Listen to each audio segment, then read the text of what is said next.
Bem, meus queridos irmãos e irmãs, graças a Deus, né?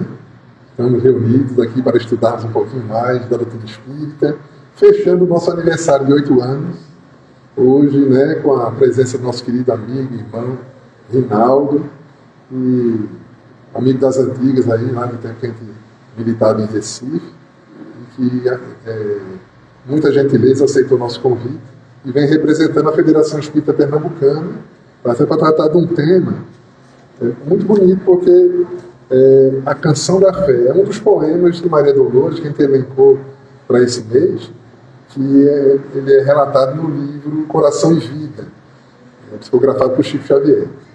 E ele vai ficar com esse encargo hoje de trazer esse tema aí para a gente, tratando sobre a fé, que sempre é um tema fundamental para nossas vidas, né? Logo de pronto, a gente agradece a ele pela disponibilidade de estar aqui conosco. Ele é trabalhador aí, como a gente sempre diz, não joga confete, mas para não ficar, né, parecer que está chaleirando, não, mas assim, são aqueles que são trabalhadores que a gente sabe que arregaça as mãos, né?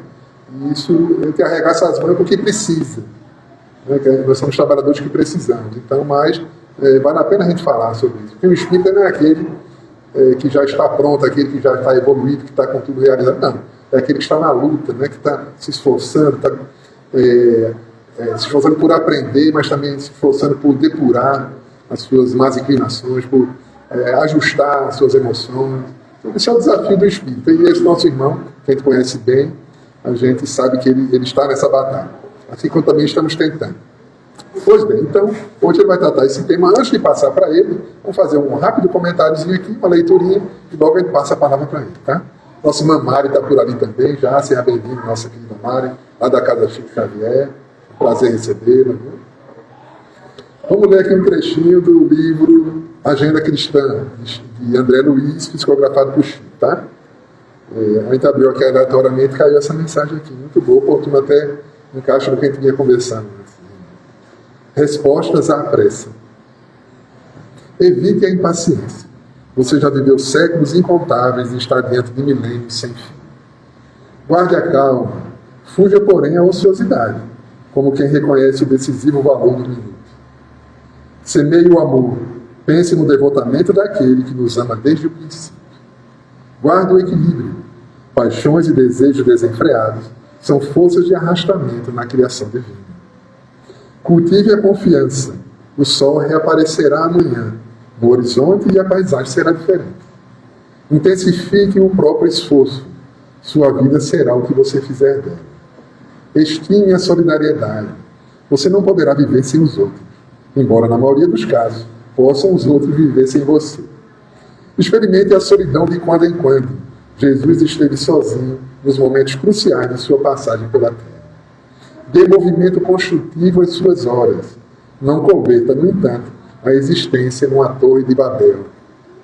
Renda culto fiel à paz. Não se esqueça, todavia, de que você jamais viverá tranquilo sem dar paz aos que pisam seu caminho. Então fica esse recado aí, né, para a gente aproveitar o nosso tempo. Vamos dar início ao nosso trabalho de hoje. Vamos fazer a prece inicial. Vou pedir ao nosso irmão Sergivano, por gentileza, de fazer a prece.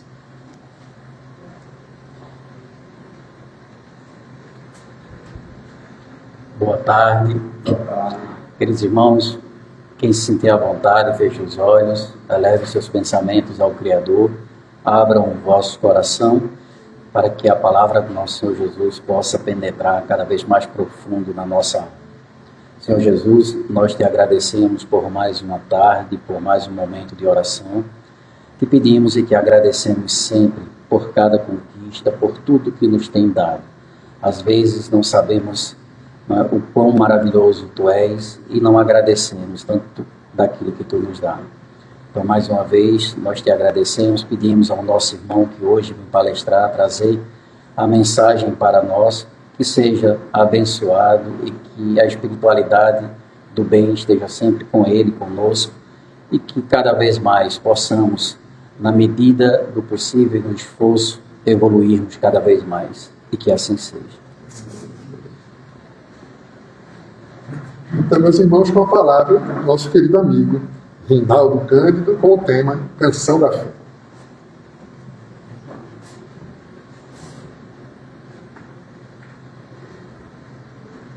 Bom, queridas irmãs, queridos irmãos, uma boa tarde. Boa tarde. Que a paz e o amor do Mestre Jesus nos envolva, não só nesse instante, mas em cada passo da nossa caminhada. É com muita alegria que a gente retorna nesta casa de oração e trabalho, e com alegria ainda mais profunda por poder comemorar junto a vocês, né, o 8º ano de existência, o aniversário de 8 anos de Maria Dolores. Alan falou, né? Alan não, vou chamá-lo como eu costumo chamar, tio Alan. Como ele disse, a gente se conhece há muito tempo. Tive uma grande oportunidade de ter sido evangelizado por ele na juventude e depois nos tornarmos grandes amigos aí de trabalho espírita. Então é uma pessoa pela qual eu tenho um carinho absurdo e profundo e que se estende a todos vocês que se reúnem nesta casa, nesse tempo de oração e trabalho, que vem aí desempenhando um papel tão importante na cidade, e que certamente seguirá aí ampliando os seus propósitos. Estávamos nas nossos papos de movimento, né, justamente falando dessa atividade, né, dessa importância que é a Casa Espírita, enquanto espaço de acolhimento, enquanto espaço que congrega os corações que estão em desejo de se transformar, de se renovar, e de alguma forma encontrar aquilo que tem de bom dentro de si e exteriorizar isso que há de bom, colaborando com o outro para que ele também ache aquilo que ele tem de bom dentro dele. Então é muito feliz a oportunidade de aqui nos encontrarmos. Trazemos o abraço amigo e fraterno da Federação Espírita Pernambucana, casa hoje que nos acolhe enquanto oportunidade de trabalho, e em paralelo também da Uniluz, né, a União Espírita Caminho da Luz, a outra casa, né, que nos acolhe lá em Recife, e que muita alegria em breve teremos nosso amigo Alan por lá.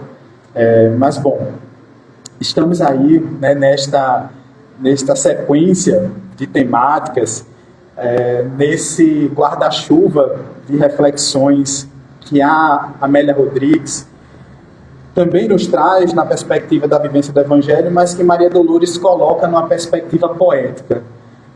A gente olha figuras de tradução do saber espiritual e cada uma traz uma característica muito importante. E se ergue, de certa forma, essas duas figuras femininas no traço dos relatos, né, das informações, cada uma com uma característica muito peculiar e que são, de certa forma, ambas muito importantes no nosso cenário de análise e de conquistas de saberes. Então a gente vai ter ali na figura de Amélia Rodrigues, inicialmente, a gente chega em Maria Dolores já, a gente vai ter na figura de Amélia Rodrigues uma exímia jornalista do mundo espiritual, e mais do que isso, uma exímia relatora das vivências e dos postulados evangélicos.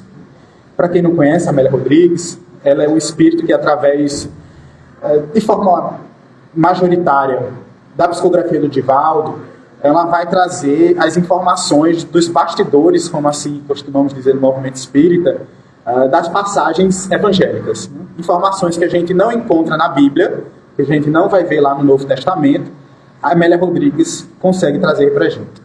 E aí, por que danado estamos falando de Amélia Rodrigues, se o tema é baseado num poema de Maria Dolores? É porque estávamos essa semana lendo uma reflexão de Amélia Rodrigues, e como nada é por acaso, era para um outro trabalho, para uma outra atividade que fizemos hoje pela manhã lá em Recife, nós nos deparamos com uma passagem que consta no livro, na Carta aos Hebreus, então, por consequência, escrita pelo apóstolo Paulo, onde ele faz uma reflexão muito interessante sobre a fé. É o capítulo 11 de Hebreus, o versículo 1, e onde Paulo apresenta a seguinte ideia: ora, a fé é o firme fundamento das coisas que se esperam e a prova das coisas que não se veem. Já de antemão, a gente consegue destacar uma profundidade no âmbito da palavra a qual vamos destinar as nossas reflexões. Paulo, ele aponta uma reflexão que, inclusive, nós vamos encontrar muito subsidiada e muito bem trabalhada quando Kardec escreve o capítulo 19 do Evangelho segundo o Espiritismo, A Fé que Transporta Montanhas, né? E onde ao longo dos textos que ele mesmo aponta enquanto escrita, e aqueles outros que os nossos irmãos do plano espiritual trazem, ele vai construir um arcabouço firme de análise para que a gente compreenda o que é esse sentimento. Porque quando a gente se volta para a linguagem poética de Maria Dolores, que a gente inclusive vai reservar mais para o final, nós vamos ver um cenário muito amplo de reflexão, porque naturalmente o poema, a poesia, ou o texto poético, enfim, qualquer análise que a gente queira conjecturar na literatura, ele vai conversar muito com a criatura no âmbito da perspectiva e do entendimento que aquela criatura possua. E para que a gente sustente uma boa compreensão de um texto literário, de um texto poético principalmente, é preciso que a gente tenha a base de conteúdo. E aí, inclusive, esses grandes autores espirituais nos quais Amélia Rodrigues se insere, eles sempre nos convocam à necessidade de, ao invés de nós nos preocuparmos e nos devotarmos apenas aos textos trazidos por eles, que antes nós observemos o que a codificação nos apresenta. Porque a gente só vai compreender o que está naquele texto se a gente entende aquilo que é de pensamento doutrinário. Não tem como nós compreendermos um texto de Emmanuel, um texto de Amélia Rodrigues, um texto de Humberto de Campos, um texto de Maria Dolores, se a gente não entende, ou se a gente ainda não se deu a oportunidade de entender aquilo que está contido na codificação. Aquilo que está presente no cenário de reflexão compilado pelo nosso codificador. Porque realmente o Espiritismo, precisamos lembrar sempre disso, ele traça um cenário de diferenciação a nível de compreensão de mundo tão profundo que fez com que Kardec, no âmbito da construção da codificação, ele precisasse escrever um livro para explicar às pessoas o que é que danado o Espiritismo estava querendo dizer. Ele publica o Livro dos Espíritos em 1857. E em 1859 ele lança o que é o Espiritismo, porque as pessoas não estavam entendendo o que é que tinha no Livro dos Espíritos. Eram informações tão revolucionárias, eram conteúdos tão díspares a nível daquilo que a sociedade estava acostumada até então, que as pessoas olhavam para aquelas perguntas e para aquelas respostas e diziam: meu Deus, que danada é isso? E aí Kardec vai e acaba escrevendo o livro que, inclusive, por recomendação de Kardec, deve ser a nossa primeira leitura dentro da análise dos conhecimentos espíritas. Quando ele escreve o capítulo dos sistemas lá no Livro dos Médiuns, ele aponta uma sequência didática que ele compreende como sendo a melhor para que a gente entenda o que é a doutrina. E o primeiro livro lá descrito é o que é o Espiritismo. Depois o Livro dos Espíritos, depois o Livro dos Médiuns. Como o livro que ele estava escrevendo ali era o Livro dos Médiuns, então para por aí. Se ele estivesse escrevendo a Gênese, possivelmente ele colocaria o Evangelho com o Espiritismo, Céu e Inferno e a Gênese por sequência. E ele ainda acrescenta lá a importância da Revista Espírita, né, de nós lermos e estudarmos a Revista Espírita, e unindo essas obras, aí sim, nós vemos de compreender o que é que o Espiritismo nos proporciona de reflexão. E aí, pensando nesse contexto, quando a gente olha para a fé, nós vamos, de antemão, entender que o Espiritismo traça uma linha, mais uma vez trazendo essa ideia, de diferenciação a nível de conteúdo, a nível de ideia, do que a sociedade estava acostumada até então, e na verdade, pensando a nossa atualidade, do que a majoritária parcela da sociedade está acostumada na nossa contemporaneidade. Porque a visão de fé, a perspectiva de fé, nos outros cenários religiosos, que não a vivência espírita, e aqui não é um senso de avaliar quem é melhor ou quem é pior, de forma nenhuma, porque não nos cabe isso, mas simplesmente reconhecer a realidade. Então, quando a gente pega essas vivências em outras experiências religiosas, a fé é um instrumento que guia o indivíduo, não vamos dizer que não é uma guia, que guia o indivíduo de forma cega. Porque é uma vivência, é uma compreensão, de certa forma, da vida, baseada em fatores externos, que não estão de acordo ou em consonância com as reflexões íntimas, e que a gente precisa aceitar sem questionar. De muito a gente escuta e infere e analisa a perspectiva de que a fé é um mistério, né? Os dogmas ocultos ou qualquer outra análise que a gente possa mensurar dos outros espaços religiosos que traduzem muito essa vivência de um sentimento que não tem explicação. É basicamente isso. A fé é um sentimento que não tem explicação se a gente versar na análise desses outros cenários religiosos. E o Espiritismo, no alto da sua grandiosidade filosófica, porque sabemos que não estamos num espaço apenas religioso. Kardec, inclusive, em todos os momentos que ele define a doutrina espírita, ele condiciona ser uma religião para que a gente se apresente enquanto espíritas no âmbito de ter uma religião no mundo. Mas em todos os momentos, ele não apresenta o espiritismo como uma religião. Inclusive, se a gente vai lá para o que é o espiritismo, na introdução, quando ele define a doutrina, ele diz que a doutrina espírita é ao mesmo tempo uma ciência de observação e uma doutrina filosófica. É essa a definição que está lá. E aí, inclusive, ele diz que é uma ciência de observação, porque trata da relação com o mundo espiritual, trata da experiência, né, do intercâmbio entre os que aqui estão encarnados e aqueles que já retornaram à pátria espiritual. E é uma doutrina filosófica porque faz com que o indivíduo se questione alhures e profundamente a nível de reconhecer as necessidades da transformação ético-moral que precisa vivenciar. De certa forma, aí estão estruturados os três aspectos que a gente é acostumado a traduzir na experiência espírita. O aspecto científico, o aspecto filosófico e o aspecto religioso. Mas em nenhum momento Kardec vai sacramentar essa ideia do espiritismo como uma religião, porque ele vai trazer, né, salientar essa diferença muito necessária de que por não termos dogmas, rituais, sacerdotes, ou ao menos precisarmos não ter dogmas, sacerdotes e rituais, porque como humanos que somos, vez por outra, a gente acaba traduzindo isso para a casa espírita. Né? É o que Leon Denis levanta enquanto alerta, né, que o espiritismo será aquilo que os homens fizerem dele. E às vezes, em alguns momentos, a gente se vê traduzindo as nossas experiências, o sincretismo religioso, né? Trazendo aquilo que a gente traz, que a gente vivenciou em outras religiões e colocando isso no cenário de arcabouço de referência espírita. Mas, então, Kardec ele apresenta o espiritismo para distanciar desse cenário religioso humano, pelo menos que a humanidade criou. Ele apresenta o espiritismo como essa realmente doutrina de base filosófica, né, com um aspecto científico a nível de buscar a compreensão daquilo que se levanta enquanto questionamento e com implicações ético-morais.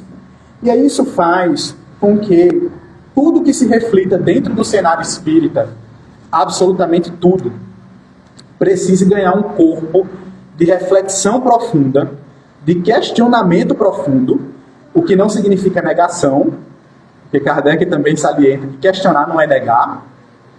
Questionar é buscar compreender. Quando a gente questiona, quando a gente levanta a dúvida, é porque a gente quer entender, não negar.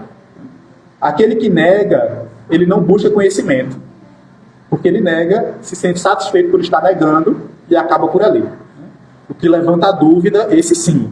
Ele vai atrás, ele analisa, ele tenta compreender. A gente teve uma oportunidade, certa feita, de vivenciar uma turma de ESD que tinha um pastor evangélico. Ele veio para a turma e ele disse logo no primeiro momento, ali na atividade de integração, que ele veio para contrariar o espiritismo. Era o objetivo dele. Achar os erros, né, que ele podia apontar ali no contexto do saber espírita. E ele realmente ficou, ele fez os 3 anos de ESD. Ele foi ali um guerreiro, que tem muito espírita que não termina. Mas ele, pastor evangélico, fez os 3 anos de ESD. E aí, no final, estávamos os facilitadores da turma e conversando, né, pegando o feedback para entender como é que tinham sido aqueles 3 anos para aquela galera. E aí ele disse pra gente, né, eu não saio daqui espírita, continuo evangélico. Mas eu saio daqui, e ele disse, com respeito ao espiritismo. Que vocês me demonstraram ao longo desses 3 anos que vocês não são um espaço que cerceia o pensamento, vocês são um espaço aberto ao diálogo, que me acolheram, inclusive, nas minhas dúvidas e até mesmo nos meus afrontamentos, que teve esses momentos, né, em que ele se ergueu para afrontar. E ele disse que por esse sentimento ele saía dali respeitando o Espiritismo. Ainda na análise dele de vida, a compreensão protestante era que preenchia o seu coração. E tudo bem, né? Mas ele ao menos saiu dali respeitando o Espiritismo. Então, o Espiritismo traz esse sentimento realmente de nós olharmos para tudo e analisarmos aquele conteúdo, aquela vivência, aquela experiência e tomar daquilo um sentimento de compreensão profunda e, acima de tudo, entendendo que esse sentimento de compreensão, ele jamais se dará por satisfeito. Porque nós sempre precisaremos estar ampliando o nosso escopo de compreensão, porque enquanto espíritos em evolução que somos, jamais veremos da mesma forma a vida mediante o tempo que se passa. Então a gente sempre vai ter essa noção. E uma das temáticas que, de forma muito categórica, o Espiritismo vai trazer uma reflexão completamente díspara, se a gente imagina tudo que foi construído até então na humanidade, é a ideia da fé. Porque ele faz com que a gente olhe para esse sentimento, olhe para essa virtude, com um parâmetro completamente diferente do que nós estávamos acostumados a dimensionar. Ao ponto de, muitas vezes, algumas pessoas que ingressam inicialmente no Espiritismo passarem a questionar se realmente tem fé. Porque é uma disruptura tão grande de pensamento que a pessoa olha para si mesma e diz, mas será mesmo que eu tenho fé? Eu estou agora com uma notícia, com uma boa nova tão grandiosa que realmente passo a analisar a mim mesmo. E quando a gente pensa essa perspectiva desse novo parâmetro de fé que o Espiritismo nos traz, e aí a gente se volta ao capítulo que já citamos, o capítulo 19 do Evangelho segundo o Espiritismo, que é o capítulo que Kardec reserva para a gente entender a fé. Não é o único capítulo que ele fala de fé, porque a gente vai ter o capítulo do Pedir e Obtereis, por exemplo, que não deixa de ser um capítulo que fala de fé, porque ao falar da prece, da oração, do pedir e da rogativa, a gente está falando de fé de alguma forma. Mas, explicitamente, o capítulo 19 é aquele que Kardec reserva a reflexão dessa experiência. E Kardec começa esse capítulo, como em muitos outros, é até um fato comum, antes de qualquer item que ele apresente, antes de qualquer subtítulo que ele traga, ele destaca um trecho do Evangelho. E nesse capítulo ele faz dessa forma. E ele traz um famoso trecho do capítulo 17 do Evangelho de Mateus, os versículos mais ou menos de 2 até 7, onde nós teremos uma pessoa que busca Jesus, se joga aos seus pés, suplicando que ele curasse o seu filho. Um lunático que ora tombava no fogo e ora tombava na água. E esse pai diz que houvera levado aquele filho para os discípulos e que eles não foram capazes de curá-lo. E aí naquele momento Jesus diz, raça de incrédulos, não sei o que, aquela linguagem bem forte que a gente vai ter lá em toda a vivência bíblica, linguagem essa que dizia respeito à necessidade, né, e à compreensão do momento. E Jesus então chama aquela criança, né, pede que o traga, e ele cura. Né? Jesus cura. E assim que Jesus cura, os seus discípulos vão questioná-lo. Ora, como pôde tu curar e nós não tivemos essa capacidade?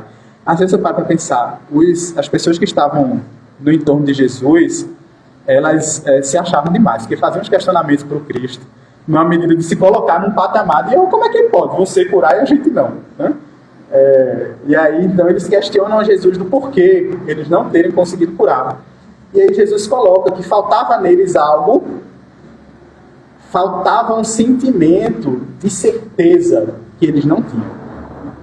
E Jesus aponta que se eles tivessem a fé do tamanho do grão de mostarda, eles haveriam de dizer para a montanha, sai daí para lá, e ela haveria de se transportar. E aí Jesus coloca literalmente a menor semente, né, que a gente tem, o grão de mostarda, a nível de representar que a mínima expressão de fé seria suficiente para transportar o monte. E aí sabemos, né? O próprio Kardec vai construir essa ideia. Jesus não fala do monte físico, é um monte espiritual, um monte das vicissitudes, das nossas dificuldades, né, que ele está representando naquele momento. Mas a ideia que a gente pensa realmente é essa expressão que Jesus aponta de que a vontade, o desejo, a credulidade que faltava naqueles que ali estavam, e que a gente realmente vai ver ao longo da vivência do Evangelho, que eles careciam muito disso, e faz parte do processo.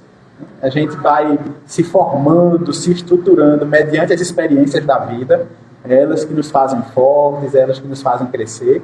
E eles estavam ali, digamos, ainda no começo do aprendizado. Eles tiveram 3 anos só com Jesus. Claro, era com Jesus, então é muita coisa. Mas ainda assim, 3 anos. Foi um intensivo de aprendizado moral. E a gente não podia esperar que em 3 anos eles resolvessem todas as questões que eles tinham para resolver interiormente falando. E aí a gente vai ver, inclusive, depois, muitos problemas acontecerem entre eles, justamente por causa dessas necessárias transformações que a gente vai precisar vivenciar na vida.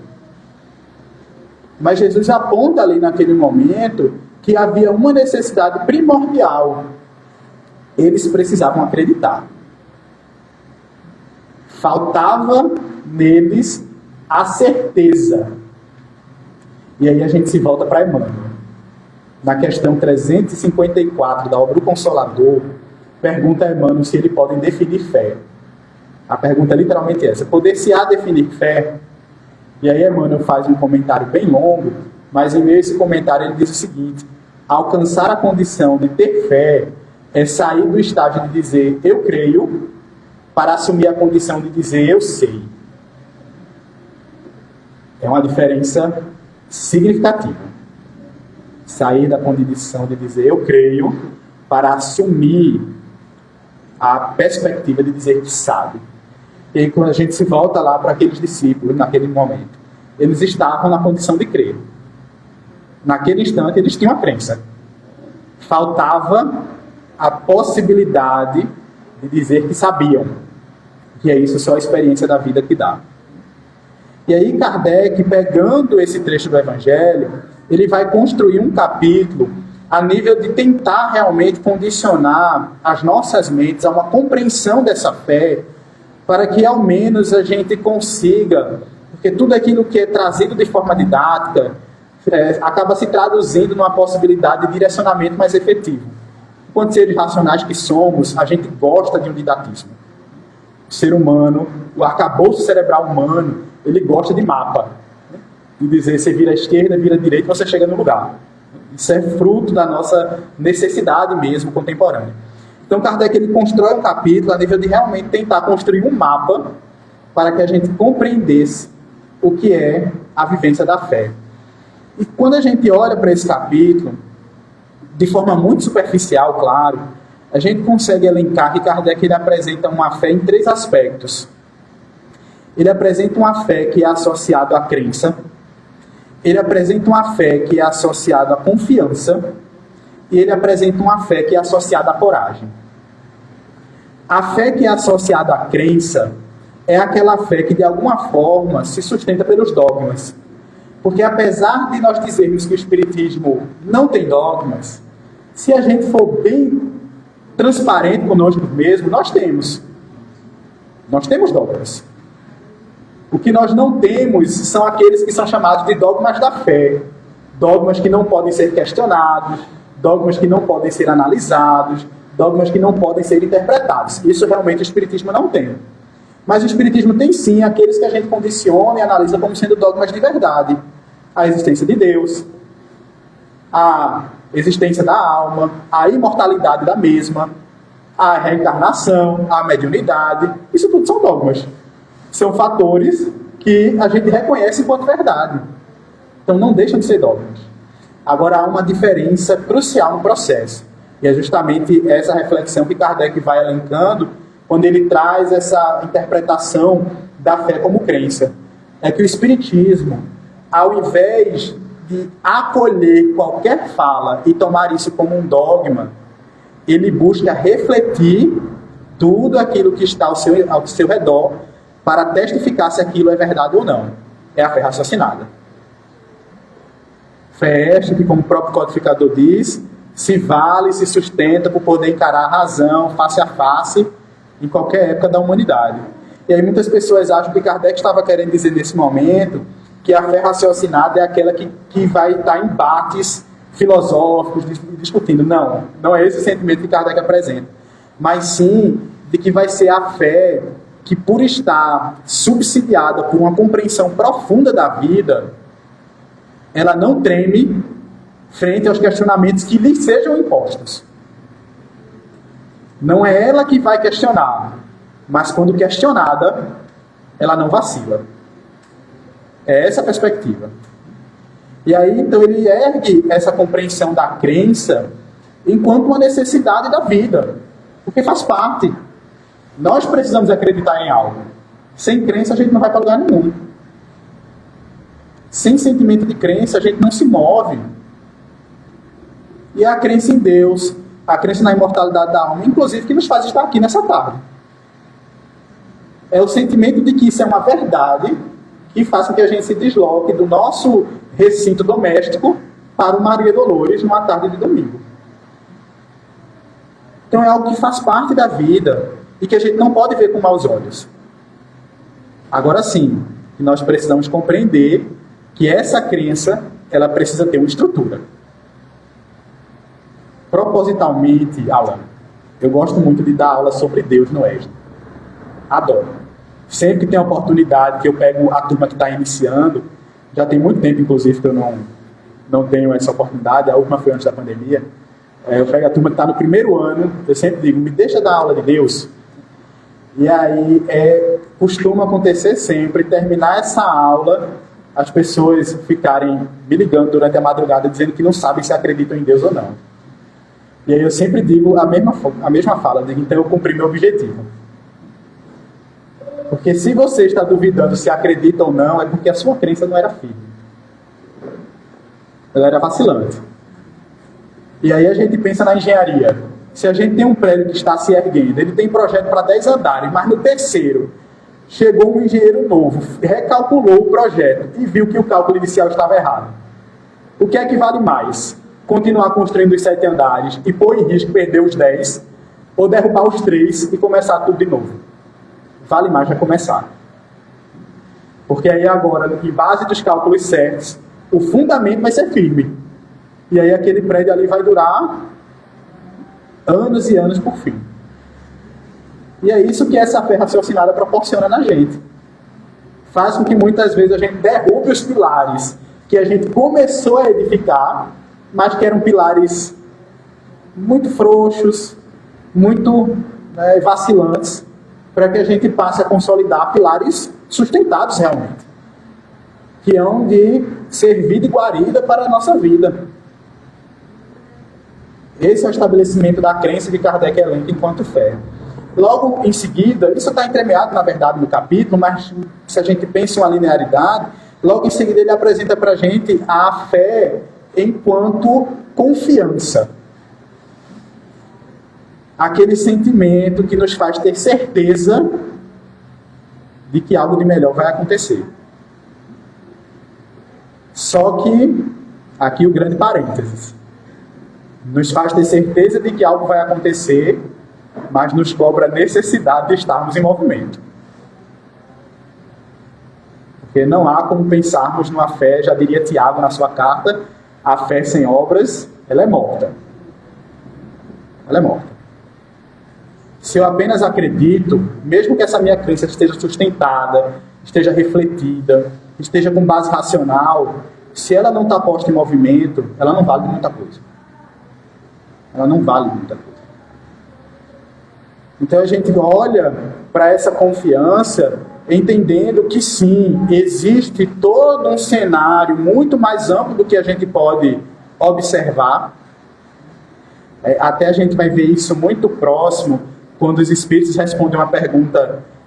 Eu não canso de dizer em vários momentos que Kardec era genial. Ele era um gênio. E isso se traduz não só nos seus textos, mas nas perguntas que ele fazia aos espíritos. Porque cada pergunta que eu olho assim, meu Deus, eu jamais teria a capacidade de perguntar isso.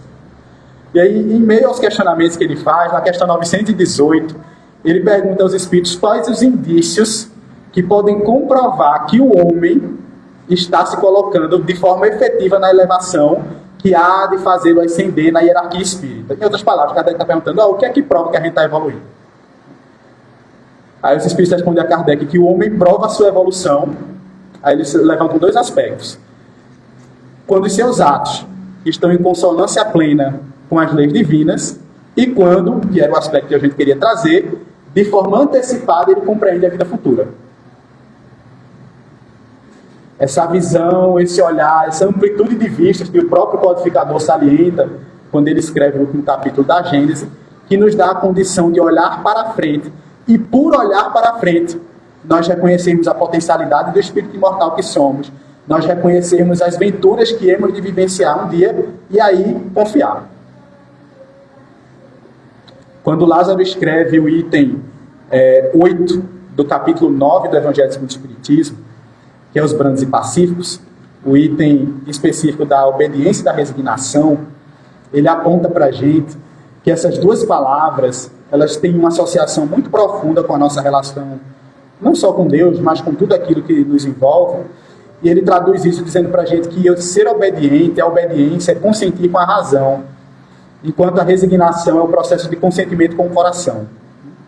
E aí essa é uma análise que se faz da seguinte forma: quanto mais a gente entende da vida, quanto mais a gente compreende da existência, mais obediente nós nos tornamos às leis divinas. Porque a gente entende que tudo tem um propósito. A gente entende que a gente não está à revelia, e muito menos que estamos sob a guarda de um Deus que é punitivo, que é a ideia da fé cega. Um Deus que joga dado com a gente, que usa a gente de marionete, que faz a gente a nível do seu bel prazer, a nível de um sadismo quase, porque é um Deus que coloca seus filhos para vivenciar experiências dificultosas, a princípio sem objetivo nenhum. Porque essa é a perspectiva da fé cega. A gente passa por algo para provar o nosso amor por Deus, mas por que objetivo? Não sabe, é só para provar. Sim, mas provar por quê? Não sabe. E aí fica nesse ciclo vicioso de, é por isso, mas isso por quê? Não sei. Mas é por isso por quê? Não sei. E aí vai, porque não é um sentimento racional, não é uma estrutura racional. E aí isso faz com que a gente não seja obediente a Deus. Isso faz com que a gente tema a Deus. A gente tem medo. A gente não é obediente. Porque a obediência plena só se associa a um processo racional. É a mesma coisa que a gente pensar uma educação pragmática de mundo. A gente tem um filho, um neto. Se a gente explica, ele obedece. Se a gente manda, ele faz porque ele tem medo. Ele tem medo da consequência, ele tem medo da punição. Mas muitas vezes ele não vai entender aquilo, ele não compreende o porquê daquilo, e ele começa a criar uma distância de nós, porque ele vê na gente uma figura punitiva. E aí o medo, ele afasta. Ele acaba afastando. E aí é justamente isso que Lázaro aponta. A obediência é consentimento da razão. Só a razão nos dá a condição de ser obediente. Porque a gente compreende, e por compreender, a gente aceita. Só que o fato de compreender abre uma segunda parcela. A gente entende, aí vem Sócrates, só sei que nada sei. A gente entende que quanto mais a gente sabe, menos a gente sabe. Porque se abre novos cenários de reflexão, novas análises, e aí é o momento que o coração precisa entrar. Aí é o que Lázaro aponta, o consentimento do coração, a resignação. Se resignar é se colocar na condição de vivenciar aquilo, mesmo que naquele momento a gente não compreenda a razão. Mas a gente sabe que em algum instante a gente vai compreender. Não naquele instante, mas em algum momento. Então é obediência e resignação, que são esses instrumentos dessa fé que confia, dessa fé que é um instrumento de confiança, porque ela está baseada realmente nesse sentimento de compreender o mundo e entender o mundo enquanto uma vivência da bondade divina, e não enquanto um espaço, mais uma vez, de punição do Pai. Não é essa a ideia. E aí, por último, Kardec apresenta para a gente a fé enquanto coragem. A coragem da fé. Está lá, texto do Evangelho segundo o Espiritismo. Porque a fé nos dá esse sentimento de nos fazer E aí Jesus coloca, né, a transposição de montanhas. Nos dá essa base firme a nível de nós experienciarmos o que precisa ser experienciado sem tombarmos no medo, na insegurança. É literalmente, a gente pega Pedro, né, quando Jesus chama ele para andar no mar revolto, e Pedro inicialmente ele anda. Todo mundo sempre destaca o momento que Pedro cai, mas Pedro no começo ele anda. Porque ele sai com coragem. Ele perde a coragem no meio do caminho, mas ele sai com coragem. E isso demonstra pra gente o que a coragem é capaz de fazer na nossa vida. O que essa fé, essa certeza é capaz de fazer na nossa vida. Ele consegue. Alguns passos vacilantes, mas ele consegue. Depois, quando ele se vê ali, os problemas realmente, o turbilhão acontecendo, é que ele pensa, meu Deus, será que eu tenho essa coragem mesmo? Aí, o primeiro instante de vacilo é suficiente para que a gente se afogue. E aí, essa terceira instância da fé, enquanto coragem. Enquanto essa manifestação desse sentimento que nos impulsiona, que faz com que a gente olhe para as coisas da vida, e mesmo a gente estando no maior turbilhão, achando que a gente não tem salvação, mas ainda assim a gente diz, não, vamos fazer, vamos dar a nossa parte, vamos trazer a nossa ação, para que a gente veja essa situação se transformar. Porque não basta, aí a gente volta, não basta confiar. E por isso, inclusive, Kardec, após a confiança, ele acrescenta a coragem. Não basta confiar. Porque aquele que confia, e que confia muito, geralmente ele sempre espera. Tudo vai me ser dado. As coisas vão acontecer. A gente às vezes vê muito isso na casa espírita. As pessoas que vislumbram algo que querem, enquanto instituição espírita, mas sentem os cruzes braços dizendo que a espiritualidade vai fazer. Vai? Faz não. Não faz. Porque tudo aquilo que eles fazem no mundo espiritual. Para aqui, tem que ser uma ação nossa. Se todo mundo cruzar os braços, a gente não vai ver nada acontecer. Então essa fé, a gente poderia ter, em algum momento, na condição de evolução de Bezerra de Menezes, a gente vai ver alguém bater na nossa porta para dar dinheiro para a gente e depois dessa pessoa sumir. Não sei se vocês conhecem essa história. Bezerra de Menezes estava ali capengo financeiramente falando, ele já estava no Rio de Janeiro, já estudando medicina, e ele dava aula, né, para poder pagar o aluguel e tal, e ele bem apertado ali, já chegando o vencimento do aluguel, e ele sem dinheiro, aparece uma pessoa na porta dele, dizendo que queria ter aulas de matemática com ele, que ia pagar tudo adiantado. Ele diz, não, de forma nenhuma, você paga quando a gente tiver as aulas. Ele disse, não, vou pagar adiantado. E aí paga um valor significativo e nunca mais aparece. Isso aí é condição de espírito evoluído, né? Receber essas dádivas da espiritualidade. No nosso patamar ainda, a gente precisa ir atrás. Né? A gente precisa estar nesse movimento, na execução dessa coragem, que faz com que a gente observe realmente essa condição de ver as coisas acontecerem. E aí, como dissemos, né, Emmanuel, lá na definição que ele traz no Consolador, né, onde ele aponta que ter fé é sair da posição de crer para assumir a condição de dizer que sabe, ele ainda aponta uma frase muito interessante. A resposta é imensa. Característica de Emmanuel. Né? Emmanuel adora textos grandes. Mas ele aponta ainda uma frase subsequente a essa do sair do eu creio para dizer eu sei. Ele diz que a fé assume a condição dos valores da razão tocados por inteiro pela luz do sentimento. Levei tempo para entender essa frase. Os valores da razão tocados por inteiro pela luz do sentimento. Em outras palavras, é a obediência à resignação. Emmanuel apontando que é o senso racional, mas que sente. É o apelo da razão, mas que associa ao coração. Só isso dá uma fé sustentada. Porque só cabeça até nos leva a algum lugar. mas a gente vai chegar num patamar em que o sentimento vai precisar nos acudir. E da mesma forma, pensando o contrário, o sentimento ele também nos leva longe, mas vai chegar um momento que a gente vai precisar raciocinar. Leon Denis, inclusive, ele aponta que isso tem muito a ver com a ideia de fé. Quando ele reflete sobre o livre-arbítrio, lá no livro Problema do Ser, do Destino e da Dor, lá na terceira parte, quando ele fala daquilo que ele considera como as potencialidades da alma, e especificamente no capítulo do livre-arbítrio, ele diz que só é plenamente livre para escolher aquele que conhece. Quanto menos conhecedor se é, mais refém estamos das influências exteriores.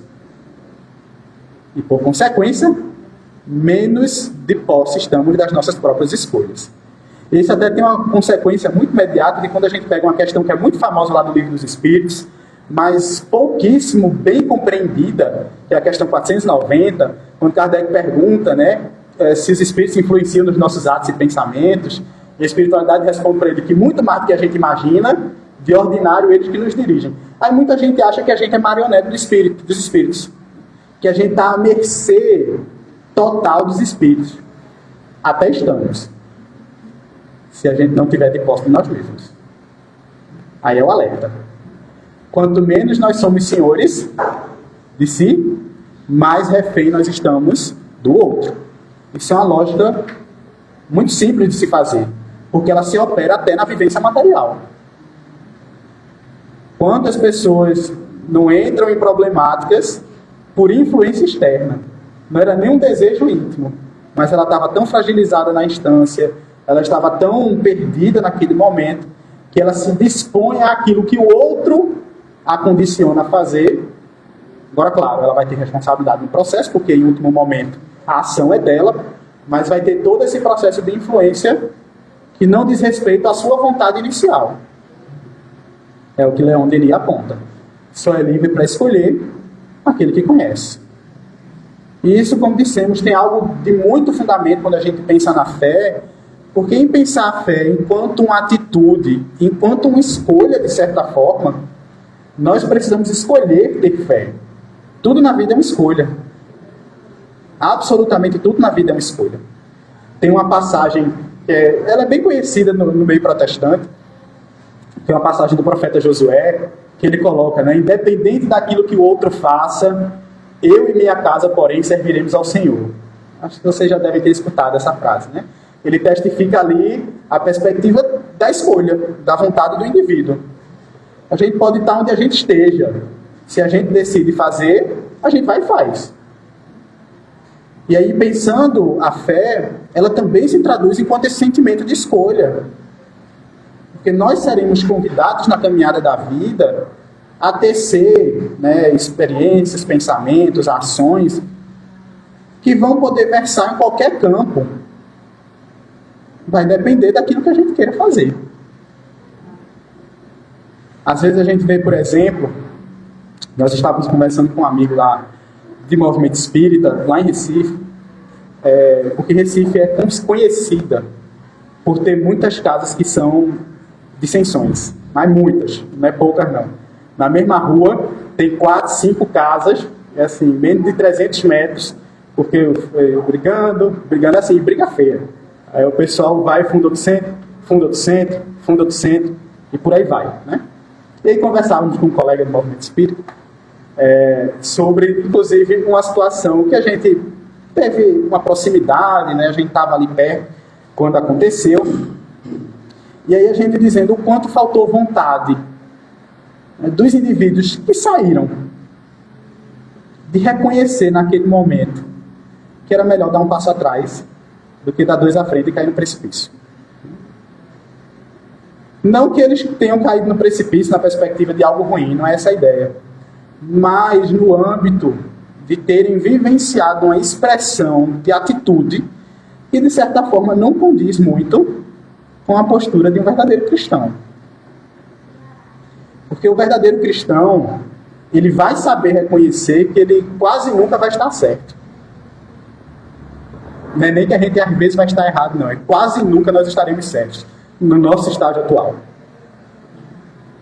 E por quase nunca estarmos certos, a gente precisa parar respirar, dar um passo atrás, para tentar observar a conjuntura, para ver se a gente realmente está tomando a atitude correta. E para isso ouvir o semelhante, compreender o semelhante e tentar encontrar aquilo que é o grande convite que o Espiritismo faz, o meio termo. Nem vai para um extremo, nem vai para o outro. Acha o caminho da pacificação. Só que a gente realmente acaba se vendo nessas situações onde o diálogo não se opera.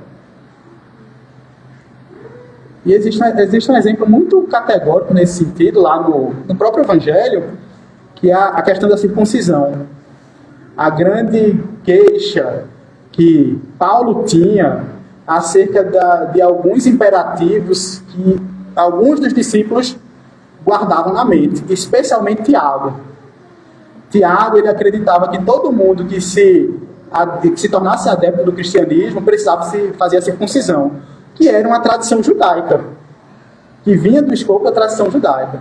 Já Paulo, apesar de ter sido ferrenho defensor da lei judaica, como ele vai fazer o trabalho de divulgação para os pagãos, para os gentios, ele vê aquilo enquanto uma obrigatoriedade desnecessária, porque ele reconhece qual a necessidade de eu vilipendiar o meu irmão que não pensa da mesma forma que o meu senso de vivência, né?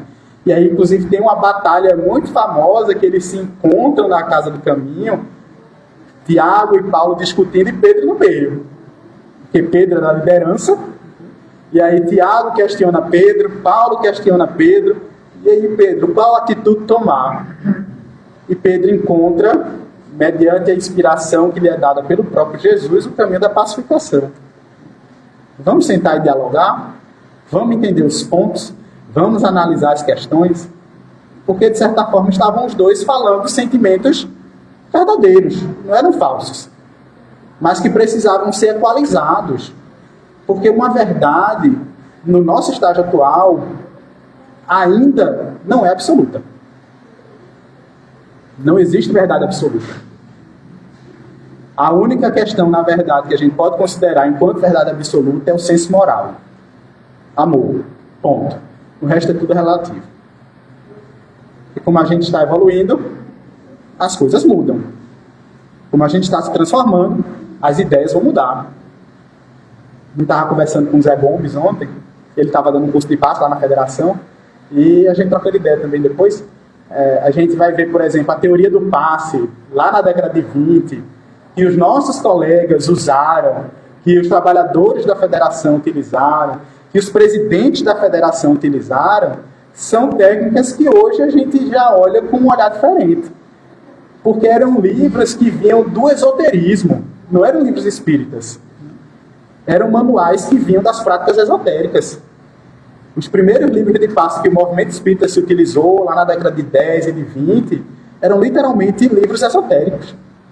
Eram manuais de magnetização humana, que falavam, inclusive, e aqui nós fazendo juízo de valor, que o passe pode ser feito por fricção, friccionando o corpo, como se a gente estivesse fazendo ali para que um perfume exale.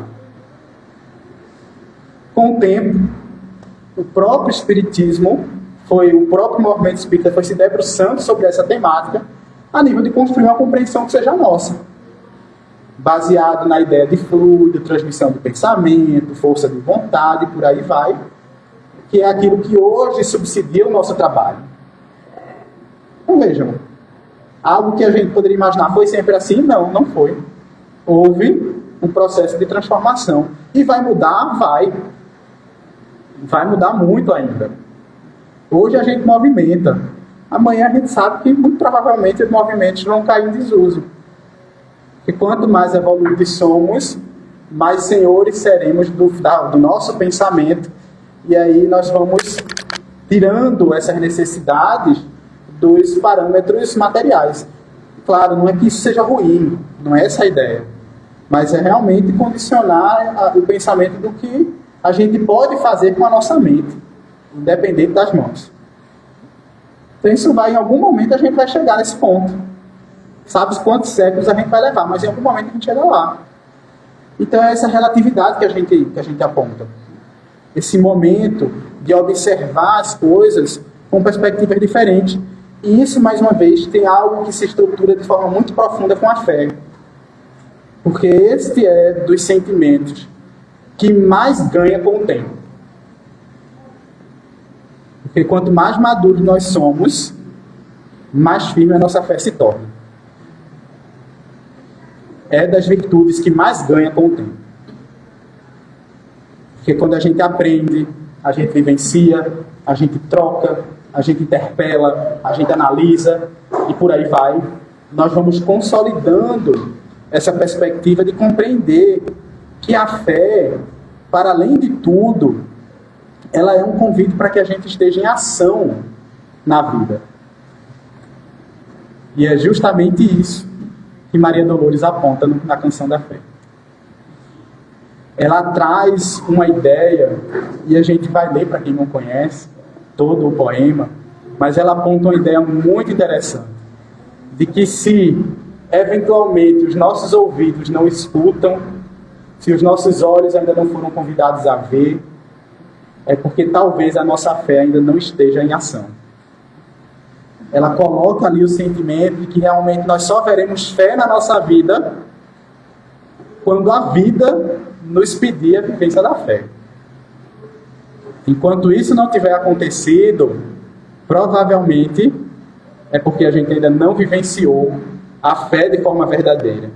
E aí ela coloca para a gente o seguinte, para vocês verem a beleza da fala desse espírito, que a nível de poesia realmente ela e Meimei ali juntas são poetas fantásticas. E ela coloca: se a tua fé não vê ou ainda não viu a presença da lágrima ou do espinho para vencer nos lances do caminho os perigos da marcha e as surpresas da treva, se a tua fé não ouve ou ainda não ouviu entre as flores que leva desde o berço da crença até agora o insulto em que a maldade se avigora, a fim de que lhe deis outra vez e outra vez o apoio da paciência e a lição da bondade. Se a tua fé não encontrou ainda algo que a desagrade na tarefa bem-vinda que te impele a servir ao amor e à verdade, se a tua fé não teve ou ainda não tem ofensas a perdoar e injúrias a esquecer no sublime dever de amparar, socorrer ou levantar alguém, se enfim a tua fé não conheceu angústia ou desabrigo, se ela não sofre ou ainda não sofreu golpes do orgulho vão, escárnio, desafio, tentação, para que aprendas, coração amigo, resiliência e humildade. E agora vem a pontada. A tua fé, portanto, não passa, por enquanto, de um sonho que não veio à realidade. Vejam que fala forte. A tua fé, portanto, não passa, por enquanto, de um sonho que não veio à realidade. Porque a fé verdadeira, que redime e renova a humanidade, e vale em tudo para a vida inteira. A fé que tanto ama e anda de rastros, quanto vibra e se eleva para os astros. Fé valente e profunda, que inspira, exemplifica, ergue e fecunda, será sempre obtida na batalha, na terra ou mais além, no coração que luta ou se estralhaça para a glória do bem. Então, fé é movimento. Não tem como pensarmos diferente. Se a nossa fé ainda não se deparou com a necessidade da vida, como diz Maria Dolores, ela ainda é um sonho que não veio à realidade. E, inclusive, nós temos uma amiga, compositora do movimento espírita, inicialmente lá da Bahia, hoje ela mora em Garanhuns, não trabalha, mas está lá no cantinho dela, que ela escreveu uma música belíssima, que ela intitulou de Espiritismo em Canção, e no meio do refrão ela diz pra gente que viva sempre o Evangelho, que cada gesto seja uma oração.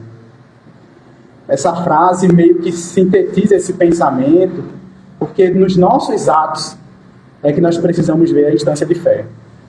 Nas nossas atitudes é que nós precisamos ver a fé em exercício. Na dificuldade da vida, nos embates cotidianos, nas tribulações do viver, é aí que a fé precisa estar presente. E não apenas no espaço recluso, onde a gente se coloca a nível de nos conectarmos com a grandiosidade do universo e esperarmos e confiarmos que o amanhã será melhor. Isso faz parte, claro, isso consola, isso impulsiona, mas é preciso que a gente se coloque à prova. É preciso que a gente se ponha à experiência, porque sem ela, todo esse sentimento, todo esse desejo não se traduzirá em vontade. E sem vontade, não há transformação.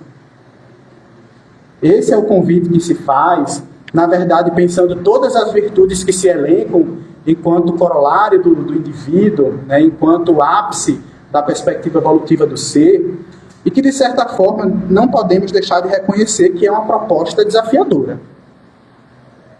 É uma proposta desafiadora. Ter fé, vivenciar a fé, é uma proposta desafiadora. Mas aí, eu sempre costumo dizer à juventude, espiritismo é morde e assopra. Dá uma mordida bem significativa, porque faz com que a gente reconheça aquilo que a gente precisa fazer, e como a gente sabe que não é pouca coisa, isso faz com que os nossos olhos se esbugalhem. Mas, ao mesmo tempo, ele vem assoprando, porque ele demonstra que nós somos capazes. E mais do que isso, que a gente conta com um amparo constante daqueles que sabem um pouquinho mais do que nós. Jesus, ele conta no capítulo 15 do Evangelho de Lucas, uma das parábolas mais interessantes, na nossa humilde opinião, que é a parábola da ovelha perdida, onde ele diz que não tem aquele dentre vós que, se tivesse um aprisco com 100 ovelhas e uma dessas houvesse de se ausentar, não deixaria as 99 em segurança e iria em busca da uma que está perdida. E ele coloca que, da mesma forma, isso se faz com o nosso Pai que nos céus está. E pensando em Jesus, enquanto Emmanuel diz isso poeticamente, quando ele escreve o livro homônimo, que é o primeiro livro que ele traz através da psicografia de Chico, o livro Emmanuel, e aí quando ele coloca lá a reflexão sobre Jesus, isso está no capítulo 1, ele diz para a gente que Jesus é a personificação da bondade de Deus na Terra. Então, reconhecendo Jesus enquanto essa magnitude, a gente pode entender que essa parábola, quando ele infere o Criador, para nós também pode existir o sentimento de Jesus nessa figura de pastor. E, pensando toda essa grandiosidade de proposta, pensando todo esse desafio que a vida é, se em algum momento nós nos sentirmos em desespero, nós nos sentirmos perdidos, nunca nos esqueçamos. Jesus saiu à nossa procura e está nos esperando para retornarmos ao aprisco, para estarmos às 100 juntas novamente. Ao Maria Dolores, nossos votos de anos e anos de trabalho, que essa árvore que se finca aqui no território agrestino do nosso estado, né, junto com tantas outras casas maravilhosas que essa cidade tem, possa frutificar cada vez mais. E a todos, indistintamente, os nossos votos de muita paz.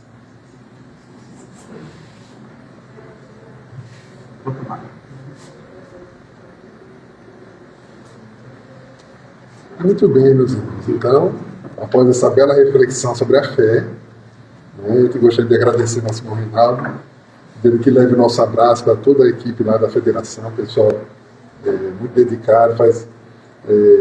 Inclusive, eu soube hoje que eu não sabia que estava nesse nível já, um trabalho de evangelização de bebês já bem avançado, né, desenvolvido na federação. Veja que é uma coisa nova, né, porque na minha época de evangelização não tinha, quando eu trabalhava como evangelizador, não tinha evangelização de bebê, então já é nova, relativamente nova, mas já vem há algum tempo, né, mas já está bem desenvolvido por nós, está mostrando essa questão da necessidade do movimento. Tem que fazer a nossa parte, né, Reinaldo? Então aprendemos muito hoje sobre a fé, que possamos aproveitar essa experiência, esse ensinamento e avançarmos juntos, tá certo? Então veja só, vou dar alguns avisos, né? Nós vamos ter um estudo daqui a pouco após os passes, tá certo? Nosso estudo sobre o Evangelho de Marcos, a perspectiva de Emmanuel. Para quem quiser participar, a gente vai fazer, certo? Quem quiser tomar o passe é só aguardar sentadinho quem está chamando, e quem quiser colocar o nome, o seu ou de algum parente ou amigo no livro de prece, está ali fora, livro de vibrações, né? E qualquer orientação, fala com o nosso irmão Tarcísio, que ele dá aí umas dúvidas, tá certo? O nosso projeto Aninhando Mães está em funcionamento. Vamos continuar com o processo das doações, né? Através das doações que a gente faz o bazar e reverte esses recursos para gestantes aqui do bairro, que estão em situação de vulnerabilidade. Inclusive temos um caso que vamos atender. Estamos nos organizando agora para essa semana a gente visitar essa nossa irmã, conhecer o caso dela e, dentro das nossas possibilidades, a gente trabalhar. Certo? Muito bem, então vamos agora encerrar com a nossa prece. Eu pedi a nossa Mari, nossa querida amiga que está aí, né, para fazer a prece final, por favor.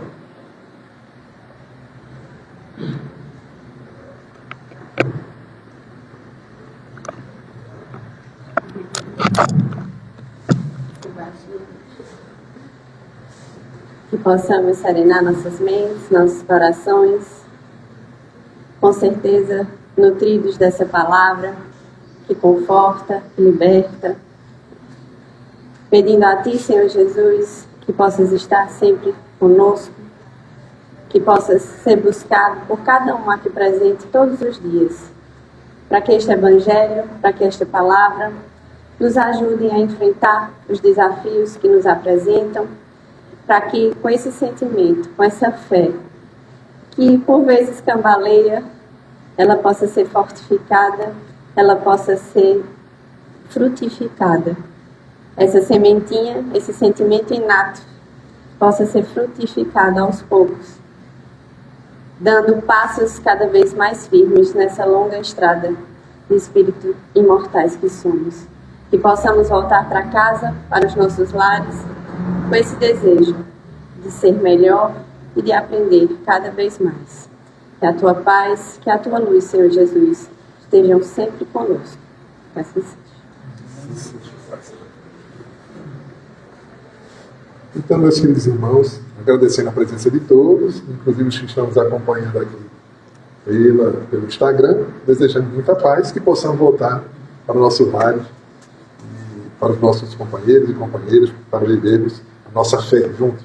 Muita paz para todos.